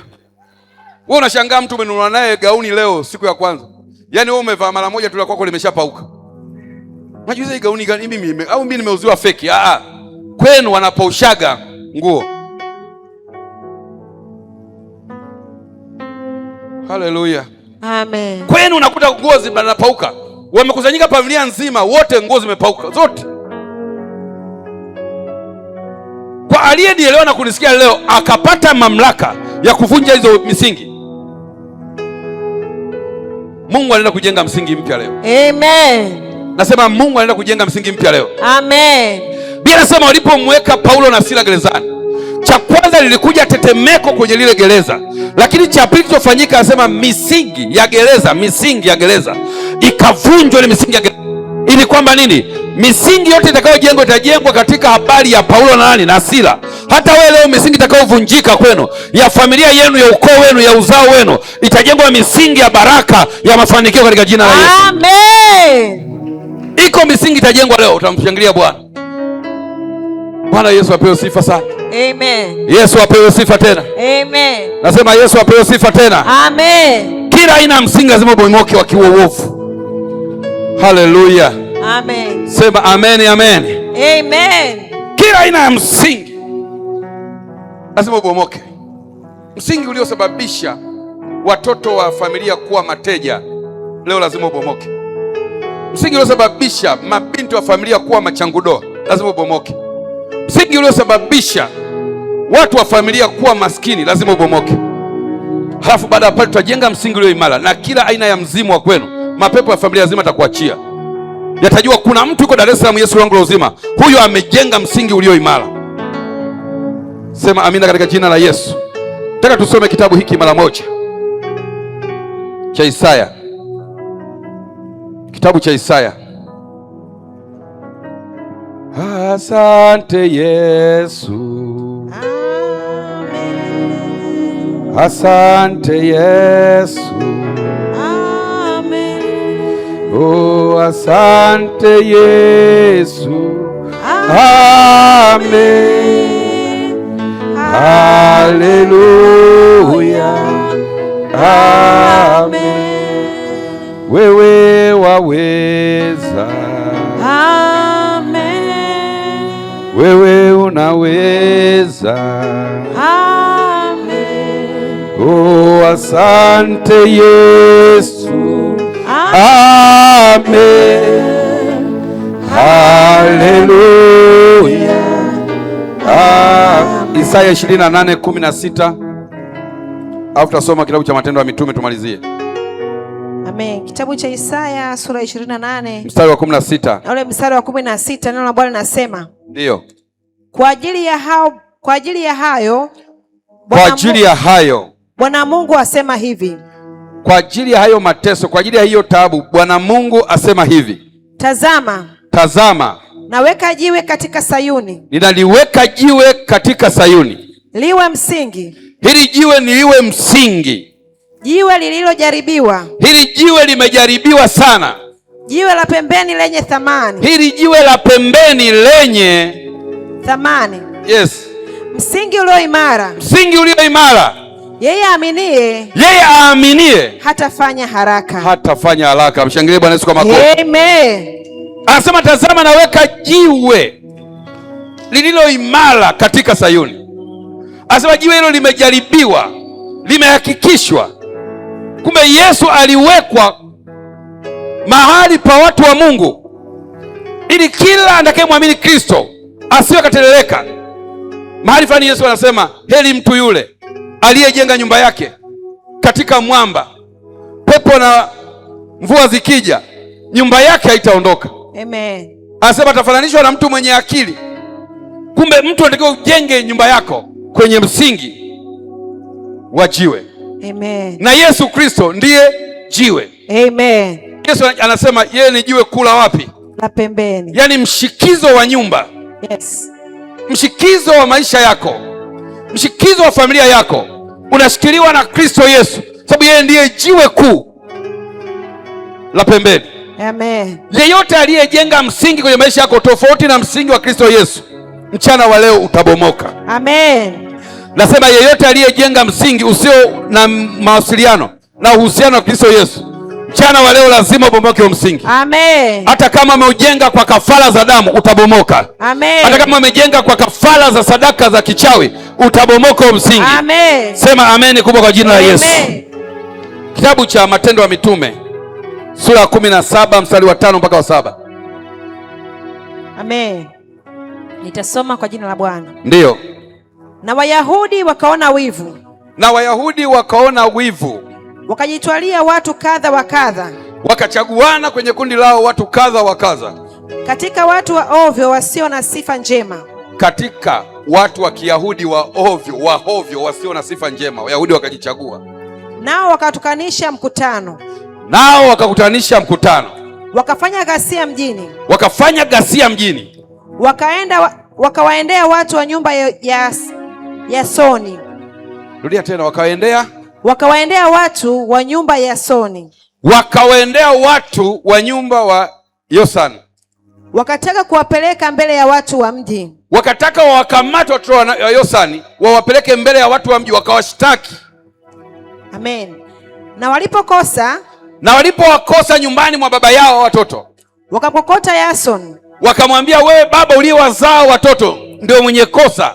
Na baadhi ya ndugu mbele ya wakubwa, wakamkamata Yosani na baadhi ya ndugu zake mbele ya wakubwa, wakapiga kelele wakisema, wote wakapiga kelele wakisema, watu hawa watoto wa Yosani, watu hawa waliopindua ulimwengu, watu hawa wamepindua ulimwengu na misingi ya ulimwengu imepinduliwa na hao watoto wa nani? Wa Yosani. Wamefika huku nako, wamesema wamefika na huku kwetu nako. Na Yosani amewakaribisha kwake. Na hawa wote wametenda mambo yaliyo kinyume cha amri ya Kaisari. Haleluya. Amen. Kumbe wanahukumiwa kwa sababu wametenda kinyume na mambo ya kauli ya nani? Amri ya nani? Kaisari. Ya Kaisari. Wakasema na kwamba yupo mfalme mwingine, na kama yuko mfalme mwingine aitwaye Yesu. Kanisa janielewa. Amen. Hawa watu wanahukumiwa.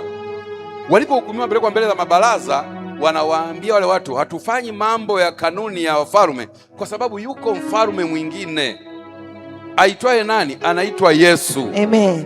Sisi tutafanya sawasawa na Yesu.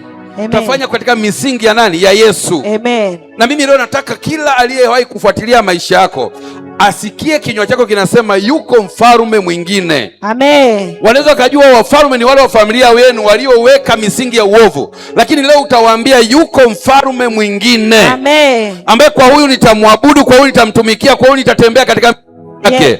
Aliyenielewa na aseme amina mahali pale. Amen. Simama kwa miguu yako. Simama kwa miguu yako.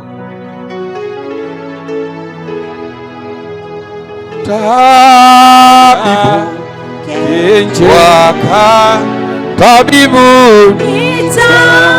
imba pamoja nami. Wakaribu, tabibu wa ajabu, na rehema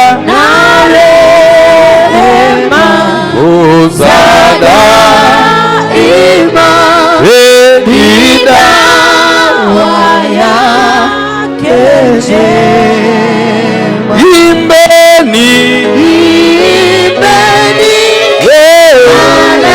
malaika, sifa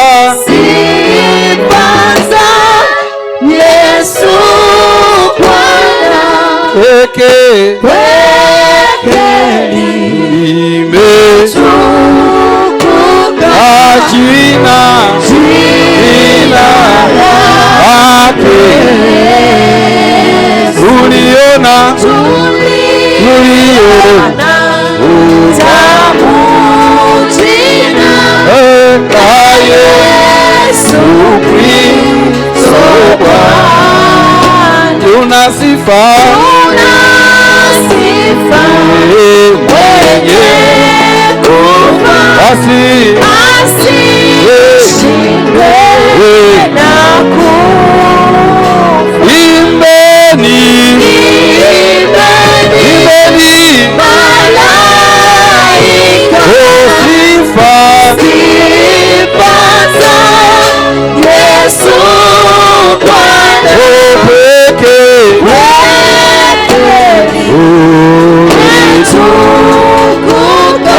jina lake. Dhambi pia una hatia. Amen.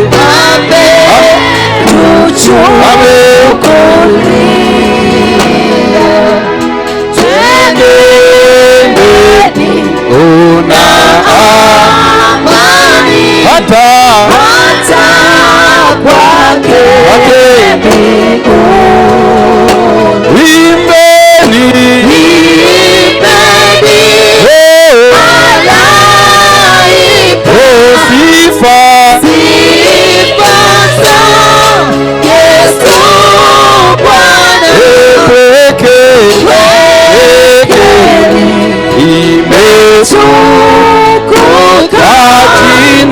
jina lake. Kila mume asimame, sifa zake zivume. Wanawake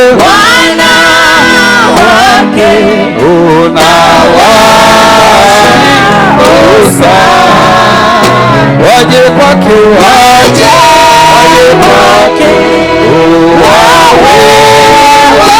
wautumi Yesu mishiwa. Imbeni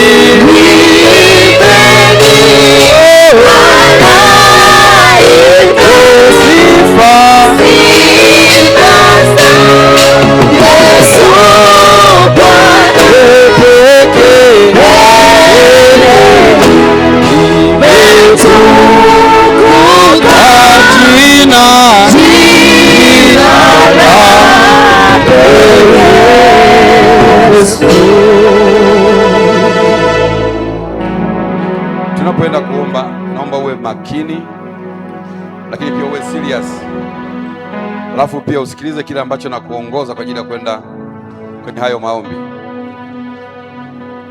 Uwe serious kabisa, unless labda kama familia yenu imefanikiwa sana, unaweza ukanyamaza uka makini.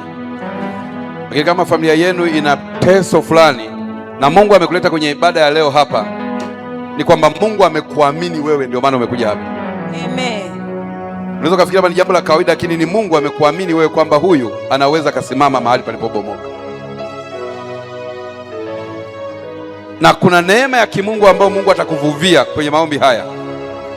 Kila aliyewahi kuiweka misingi mibovu kwenye familia yenu, huyo mtu leo lazima misingi yake ibomolewe. Lazima misingi yake ibomolewe. Yeyote aliyeweka misingi ya kuzuia watu wasifanikiwe, watu wasiinuke, watu wasiwe watumishi, wasiwe wachungaji, wasiwe na fahari mahali. Iko misingi ya magonjwa kwenye maisha ya watu. Yaani huyu alikifika mwaka fulani anakufa huu. Huyu akifika muda fulani anakufa na ugonjwa huu.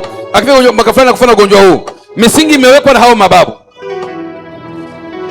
Lakini leo lazima kila aina msingi kwa mamlaka ya jina la Yesu lazima ung'olewe msingi. Haleluya. Haleluya tena. Amen. Nasema tena Amen. Nasema tena haleluya. Amen. Singi yoyote inayotaka kuwafuata watoto wako lazima iwaachie. Ibada leo haitaruhusu mtoto wako alisi maisha ya babu yake aliyekufa kwenye nyumba ya nyasi. Ibada leo haitaruhusu mtoto wako afe kwenye maisha, atembee kwenye maisha ya bibi yako aliyekufa akiwa na ndoa 7. Ibada leo haitaruhusu. Jesus, kwa ajili ya kumhudumia kila mmoja.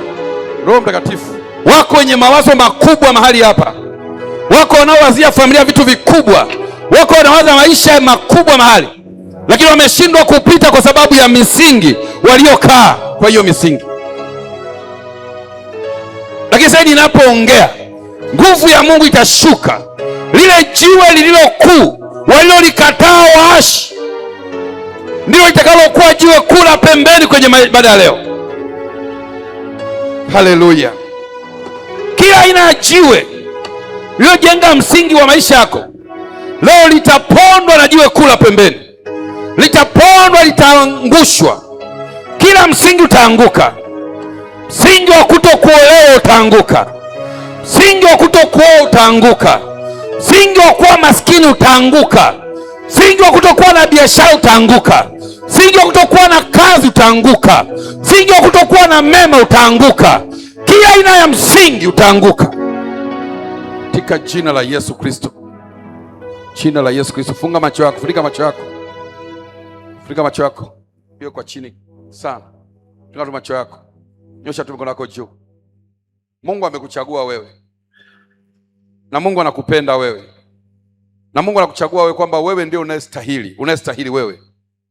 Lazima ujenge new foundation. Kuna maisha utajenga wewe, kizazi chote kitakuja kwenye familia yenu kitafuata ulivyojenga wewe. Kuanzia leo hayo maisha waliojenga wao ya kutokuwa mahali pazuri, ya kutokuwa vitu vizuri, hayo maisha misingi yao leo inabomoka. Sahihi, nasema inabomoka. Misingi ya kutokuwa na heshima mahali, ya kuachika, ya kudharauliwa mahali, ya kutengwa, hiyo misingi leo lazima ivunjike kwa jina la Yesu. Kila msingi waliouweka kukuzuia wewe, nasema huo msingi utavunjwa sahihi. Muda mfupi ujao, Roho wa Bwana atashuka kwa tetemeko kubwa na kuvunja kila aina msingi wa kushikilia. Jesus. Mungu aliwaweka watu hapa, wawe matajiri wakubwa, wawe wafanyabiashara wakubwa, wengine wawe wafanyakazi, watu wenye nafasi kubwa serikalini, lakini kila wakitaka kwenda kuna vitu vinawazuia. Kumbe ni misingi waliokalia. Lakini leo kwa sauti hii, kila aina ya madhabahu, kila aina ya mzimu, kila aina ya mababu na mabibi waliojenga misingi ya uovu kwenye maisha mtu aliyoko mahali hapa, hiyo misingi sahihi na iapisha kwa mamlaka ya jina la Yesu. Kila msingi uliomzuia mtu mkubwa wa Mungu, mwimbaji mkubwa wa kimataifa, mhubiri mkubwa, nabii mkubwa, mtume mkubwa aliyezuiliwa hapa, mwinjilisti wa kimataifa aliyezuiliwa na misingi ya kwao, mahali alipozaliwa, nasema saa hii hiyo misingi ya mateso, hayo mashetani yaliyokuwa walinzi wa hiyo misingi, kwa jina la Yesu, moto, moto, moto, moto, moto. Ninaongea na msingi wa laana uliozuia sifa na baraka za huyo mtu, msingi wa laana uliowekwa kwenye familia, ulioshikilia maisha yake, ule msingi wa laana walioweka maishani mwake, piga kwa moto, pasuka, pasuka. Narusha jiwe kula pembeni kwenye huo msingi uliozuia mema yako, uliozuia baraka zako, uliozuia ndoa yako, uliozuia mahusiano yako, uliozuia watoto wako, uliozuia mema yako, uliozuia afya yako, ule msingi wa kuzimu, katika jina la Yesu. Yes, kuna vitu ninavyoongea sasa hivi vinaanza kutoka kwenye matumbo ya watu. Roho Mtakatifu ananiambia kuna mtu amemezeshwa kitu kwenye tumbo lake, na hicho kitu kimesababisha mateso kwenye maisha yake. Ninapoongea sasa ninaona moto unatembea kwenye tumbo. Huyo mtu anaenda kutapika hicho kitu sahihi. Ninakiamuru kwa mamlaka ya jina la Yesu. Ninakiamuru kwa mamlaka ya jina la Yesu. Msingi uliojengwa na majoka ya familia, msingi uliojengwa na simba wa familia, msingi uliojengwa na chatu wa familia, msingi uliojengwa na wakuu wa familia, misingi iliyojengwa na mababu wa familia, misingi iliyojengwa na mabibi wa familia, ile misingi ya uganga na uchawi, ile misingi ya ushirikina iliyozuia watumishi wa Mungu hapa, kwa jina la Yesu, toka, pasuka, pasuka, pasuka, pasuka, pasuka, pasuka, pasuka, pasuka, pasuka, pasuka, pasuka, pasuka, pasuka, pasuka, pasuka. Ninamwona mtu mmoja ambaye ana neema kubwa kwenye familia, ambaye alikuwa anaongoza darasani. Huyo mtu yuko hapa, neema ya elimu ni kubwa kwake, lakini kila akitaka kufanya jambo aliendi. Ninapoongea sasa hivi, malaika wamefika mahali alipo, malaika wamefika mahali alipo, malaika wamefika mahali alipo. Ninaona neema ikija tena juu yake. Roho Mtakatifu anaachilia tena ile neema. Wale wachawi wa familia walioshikilia nguvu yake wanamwachia tena kwa jina la Yesu. Yes. Yes, mikono yake ni mikono ya kubeba watu wa familia. Mikono yake ni mikono ya kubeba watu wa familia. Ana mikono ya kubeba watu wa familia. Darasani alikuwa anaongoza. Roho Mtakatifu ananiambia huyo mtu alikuwa na ufahamu sana darasani, lakini amekuwa ni wa mwisho kwenye kila jambo la mafanikio. Sasa ninapoongea naona moto unawaka kwenye mikono yake. Moto unawaka kwenye mikono yake. Moto unawaka kwenye mikono yake. Moto unawaka kwenye mikono yake. Moto unawaka kwenye mikono yake. Moto unawaka kwenye mikono yake. Yule aliyemshikilia kuzimu, yule aliyemshikilia kwenye kaburi la babu yake, wale waliomshikilia kuzimu wanamwachia sasa kwa jina la Yesu.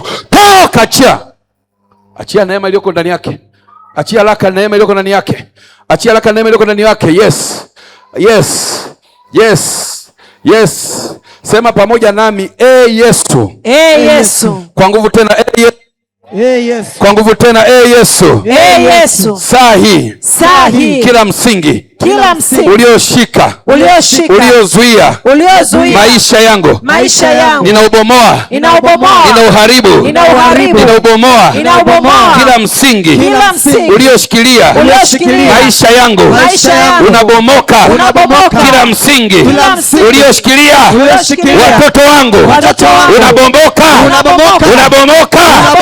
kila msingi ulioshikilia pesa zangu, biashara zangu, ndoa yangu, bomoka kwa jina la Yesu. Jesus.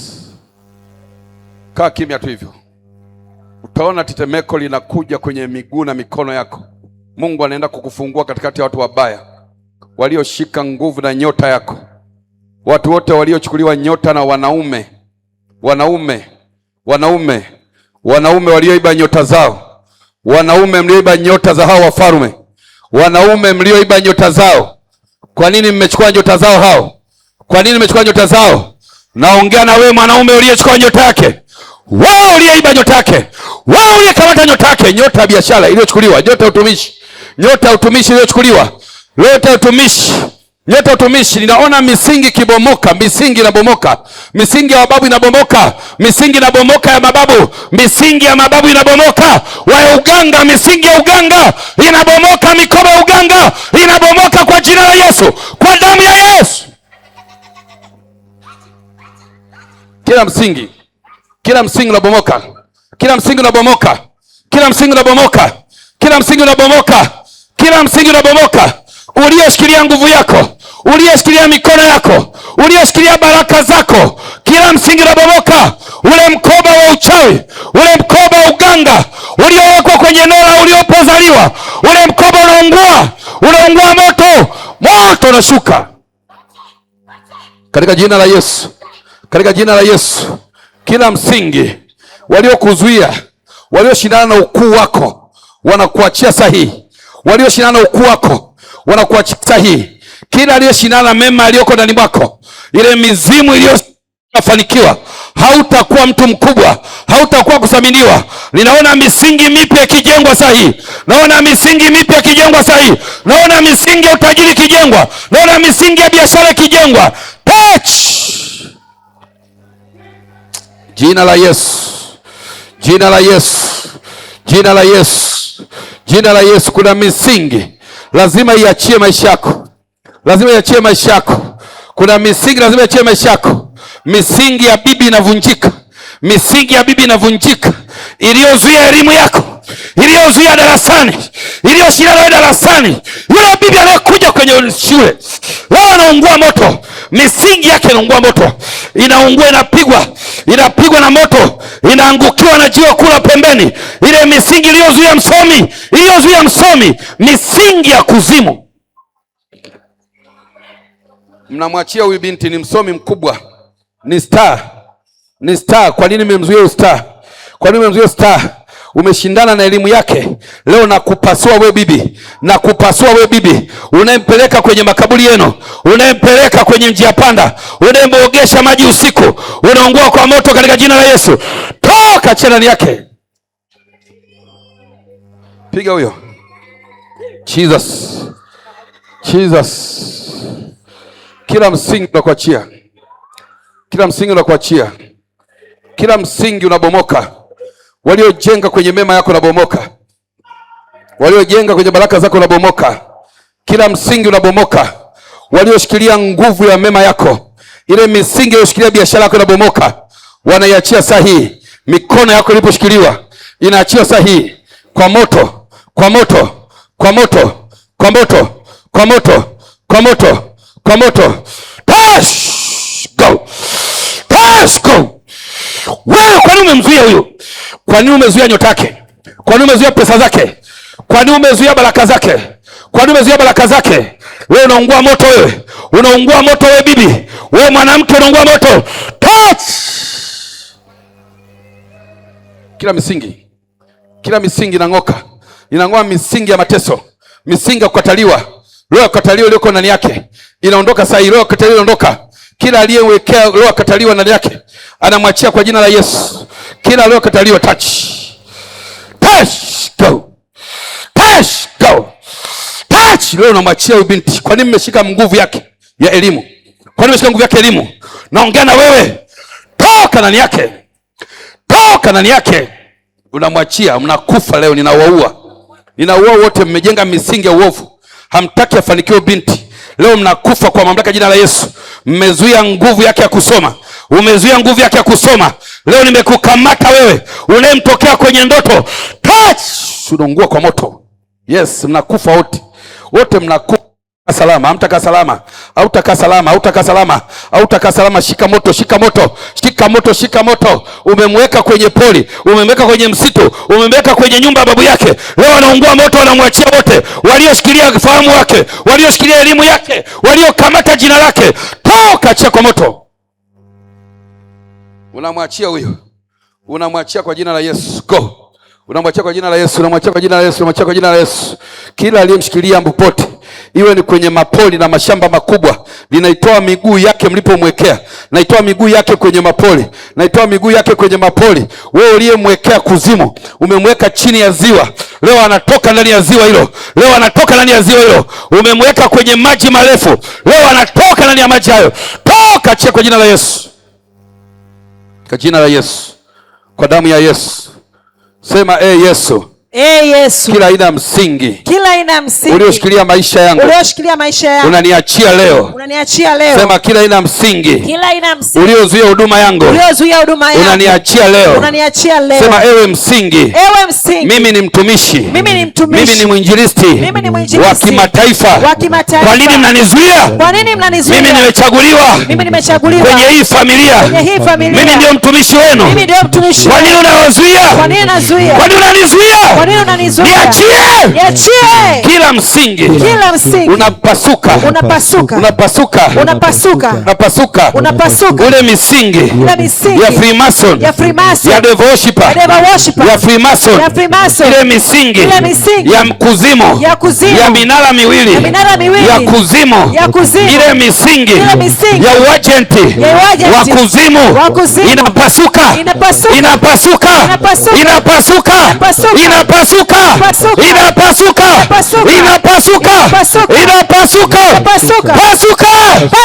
inapasuka, pasuka. Yes, yes, mnamwachia huyu mwinjilisti. Mungu amewapa huyu, kwa nini mnamzuia? Kwa nini mnamzuia mwinjilisti asiwe mwinjilisti? Kwa nini mmemwekea vitu pale alipozaliwa? Kwa nini kwenye mji wa kwao alipozaliwa mnaweka vichawi? Kwa nini mmemshika miguu yake? Hamtaki awe mwinjilisti. Leo ninambandika utumishi. Leo namvika utumishi huyu. Anaenda kuwa mwinjilisti mkubwa. Anaenda kuwa mwinjilisti mkubwa. Anaenda kuwa mwinjilisti mkubwa. Anaenda kuwa mwinjilisti mkubwa. Katika jina la Yesu, ninaita moto juu yake. Naweka makaa ya moto kwenye utosi wake, kwenye kichwa chake. Naweka makaa ya moto. Wote wanaomzuia, wanaoshindana naye, asihubiri, asikae kanisani, asiimbe kwaya, wale wanaoshindana naye kwenye uimbaji wa moto kwa jina la Yesu. Toka, achia kwa moto. Mnakufa. Mnakufa kwa jina la Yesu, mnakufa. Kila aina ya pepo aliyezuia nguvu yake ya baraka, anamwachia misingi na ngoka sahihi. Nasema misingi na ngoka sahihi. Nasema misingi na ngoka sahihi. Nasema misingi na ngoka sahihi. Kila msingi ulioshindana utumishi wake, kila msingi uliosema hata pita kwenye utumishi, kila msingi, uwe msingi wa kikuhani, uwe msingi wa chungaji wa chawi, uwe msingi wa kuzimu, leo unamwachia. Nasema anaenda kuwa mtumishi wa kimataifa. Wewe mchungaji, wewe kamata, shika moto, shika moto, shika moto, mwachia laka, mwachia laka. Kwa nini nyayo zake umezishikilia? Kwa nini umeshikilia nyayo zake kwenye madhabahu yako? Kwa nini umeshikilia nyayo zake? Moto, moto kwenye miguu yake, moto kwenye miguu yake, moto kwenye miguu yake, moto kwenye miguu yake, moto kwenye miguu yake, kwenye miguu yake moto. Aliyechukua mchanga mahali alipokanyaga, mahali alipoenda, moto. Shika, shika moto, shika moto, shika moto, shika moto, shika moto. Yes, anatoka kwenye madhabahu ya giza, ya misingi ya uovu. Anatoka kwenye madhabahu. Walikamata miguu yake, walipeleka mchanga kwa mganga, wakamwambia mshikilie huyu asiondoke hapa. Leo ninapoongea, ninaona mkono wenye nguvu wa Kristo Yesu ukifungua miguu yake. Anatoka kwenye madhabahu, kwenye hayo maua, kwenye hizo ndoo za maua, kila alipowekwa, kwa jina la Yesu. Leo mnamwachia huyu, mnamwachia kila alama mliomwekea. Mmemwekea alama kwenye miguu yake, mmemwekea alama ili asitembee kwenye utumishi. Leo ninaitwa mdoe, na mbandika chepeo ya utumishi, na mbandika upako utumishi, na mbandika mimi, na mbandika mimi, na mbandika mimi, mimi ndio baba yake, na mbandika utumishi, na bandika karama, na achia zile karama zifanye kazi, na ziruhusu sahihi karama ya maombi, karama ya uponyaji iliyozuiliwa na wachawi. Pasuka karama. Mnamwachia, mnamwachia huyu, mnamwachia, mnamwachia. Amtaki ainuke. Leo mnakufa nyie, mnakufa, mnakufa, mnakufa, mnakufa. Mmemshikilia huyu aliyepewa chepeo ya maombi, ya kuongoza wamama kwenye maombi. Wewe unakufa leo. Naita moto kwenye kinywa chake, naita moto kwenye ulimi wake, naita moto kwenye ulimi wake. Catch fire. Fire goes. Peleka kule kamwombeni, hakikisha nafunguliwa huyo. Peleka kwa juu. Jesus. Dash out. Dash out. You husband, I command you in the mighty name of Jesus. Na kuamuru wewe mwanaume, na kuamuru kwa mamlaka jina la Yesu, na kuamuru uliyeshikilia nguvu yake huyo, na kuamuru wewe mwanaume, I command you spiritual husband, I command you the mighty name of Jesus. Na haribu kila alama uliyomwekea, na haribu kila uliyomwekea, kila ulichomwekea kwenye mwili wake, kwenye tumbo lake, ulichoweka kinaharibika sasa hivi. Linaharibu misingi yako uliyoiweka kwenye maisha yake.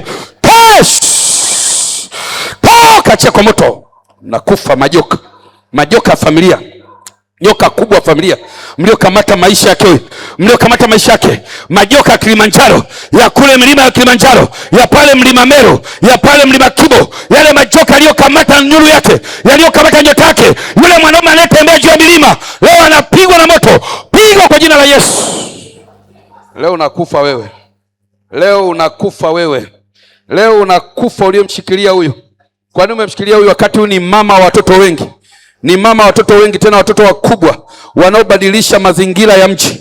Wewe umemshikilia huyu. Ninaita moto sahihi, naita moto sahihi, naita moto sahihi, naita moto sahihi, naita moto sahihi kwenye tumbo la uzazi, naita moto sahihi sehemu za siri, naita moto sahihi. Kila alichowekewa kinateketea kwa moto, kinashika moto, kinashika moto. Wale wanamjia kwenye ndoto. Wewe mwanaume unakufa leo, unakufa leo, unakufa leo. Nani aliyekuambia umuoe huyo? Nani aliyekuambia umuoe huyo? Kwa nini umemwekea misingi ya mateso? Nani aliyekuambia umuoe huyo? Leo ndoa yako naivunja, naivunja ndoa. Wewe mwanaume, wewe mwanaume wa kuzimu uliyetokea milima ya Kilimanjaro, milima ya Kibo, wewe babu wa familia uliyeweka hazina zako, leo unazipasua hazina. Linaondoa kila hazina uliyomwekea, haitakaa kwake tena. Kufa raka, kufa. Ndoa yako inakufa, ndoa yako inavunjika, linakuua wewe mwanaume, hautakaa kwake salama. Yes, alama uliyomwekea sehemu za siri inaungua moto sahi, inaungua moto sahi. Alama uliyomwekea sehemu za siri inaungua moto sahi, inaungua moto sahi, inaungua moto. Alama uliyomwekea ya kwamba hata leo na mwanaume wa kawaida, hiyo alama inaungua moto. Touch moto, moto, moto. Wote mliomshikilia mnamwachia huyu kwa jina la Yesu, mnamwachia kwa jina la Yesu, kwa jina la Yesu, kwa jina la Yesu. Haya, ngoka, toa misingi yenu uovu. Touch. Kwa nini mnamletea mateso na mahangaiko? Hamtaki awe mtumishi huyu, hautaki awe mtumishi. Achia mwili wake haraka, achia maisha yake, achia ufahamu wake. Kwa nini umemshika ufahamu tangu akiwa binti mdogo? Umeshika akili zake tangu akiwa binti mdogo. Leo unaungua kwa moto, unaungua kwa moto. Ninaita moto kwenye ufahamu wake. Mlishika ufahamu wake, hamtaki awe mchungaji, hamtaki awe mchungaji. Mlishika kwa moto. Ninaita moto kwenye kichwa chake, kwenye akili yake, kwenye ubongo wake. Wewe babu wa familia, wewe babu uliyesema kwenu hakuna watumishi, leo unaungua moto. Nasema unaungua moto babu, ninakuteketeza. Huyu ni mchungaji, ni mchungaji. Huyu ni mtu aliyewekwa rasmi kuvunja misingi ya uovu kwenye hii familia na kuleta kanisa familia hii. Wewe kwa nini umemshikilia babu? Leo unaungua kwa moto, unaungua kwa moto, unaungua kwa moto, unaungua kwa moto, unaungua kwa moto. Nimekamata kila alama uliyomwekea, alama uliyomwekea. Chakula ulichomlisha kwenye ndoto kinatapikwa sahihi, chakula ulichomlisha kwenye ndoto kinatapikwa sahihi kwa mamlaka ya jina la Yesu. Chakula kinatapikwa chakula mlichomwekea kwenye tumbo lake, kinatapikwa chakula kilichozuia utumishi, kinachomwambia asije kanisani. Ule uchawi mliomwekea unaozuia asije kanisani, ninaita moto kwenye miguu yake. Kuanzia saa hii hatazuiliwa tena kuja kanisani. Naita moto kwenye kanisa lake. Touch! Kwa nini unamzuia asije kanisani wewe? Naongea na wewe babu. Kwa nini unamzuia asije kanisani wewe? Kwa nini unamzuia asije kanisani wewe? Leo unamwachia. Ninakupokonya, huyu ni mtumishi wa hapa kanisani. Anatumika na mdoe. Kwa nini unakamata maisha yake? Kwa nini umeshika uchumi wake? Leo unamwachia, anaenda kuwa na pesa huyu. Anaenda kuwa mtu aliyebarikiwa. Ninaondoa kila uchawi kwenye mikono yake. Kila misingi ya maskini na iondoa kwenye maisha yake. Toka, achia kwa moto. Jina la Yesu. Jina la Yesu. Jina la Yesu. Jina la Yesu. Jina la Yesu. Mshike mtoto. Jina la Yesu. Kila aliyemshikilia binti huyu, yeyote anayeshindana na maisha yake, ninaona vita imerushwa kutoka mkoa mbali. Kila iliyorushwa vita kutoka Kagera, naona mkoa wa Kagera ukipiga kelele kwenye maisha yake. Ninaita sahihi yule mchawi aliyetoka Kagera, ninaita moto kwenye mwili wake sahihi. Kila aliyemzuia huyu asifanikiwe, aliyezuia mikono yake siwe na pesa, ninaita moto sahihi. Touch fire. Shika moto haraka. Haraka, mwachieni. Nasema mwachieni watoto wake. Kwa nini mnakamata ufahamu watoto wake? Kwa nini hamtaki afanikiwe kwenye familia? Kwa nini unataka afanikiwe kwenye familia? Leo ungua kwa moto. Jina la Yesu. Jina la Yesu Kristo wa Nazareti. Jesus mighty name. Jesus mighty name. Nyosha mkono juu. Jesus mighty name. Kwa jina la Yesu. Haya, toa haraka pete yako. Toa haraka pete yako uliyomwekea mkononi. Toa haraka pete yako uliyomwekea mkononi. Ninaiteketeza kwa moto sahihi. Inashika moto hiyo pete. Inaachia maisha yake. Yes. Kila mchawi aliyeshikilia nguvu yake. Jini mahaba. Wewe jini mahaba, ondoka. Haya, achia maisha yake. Kwa jina la Yesu. Chochote chomwekea kwenye miguu yake kinaharibika sahihi. Naita neema kubwa kwenye maisha yake. Katika jina la Yesu Kristo. Kila aina uovu hautakaa juu yako tena. Kila aina vita unayopitia na ikomesha vita. Na ikomesha vita inayopiganwa kwenye miungu ya baba zako. Kila filimbi inayopigwa kwenye damu ya ukoo wako inakuachia. Katika jina la Yesu. Toka nyoka. Toka nyoka mkubwa. Toka nyoka uliyetoka kwenye damu ya baba yao. Kwa nini unamtafuta huyu kwa visa hivi? Karibu Gilgal TV, chombo cha Injili kiliko chini ya huduma ya kanisa, na Yesu ni lango la uzima kikiongozwa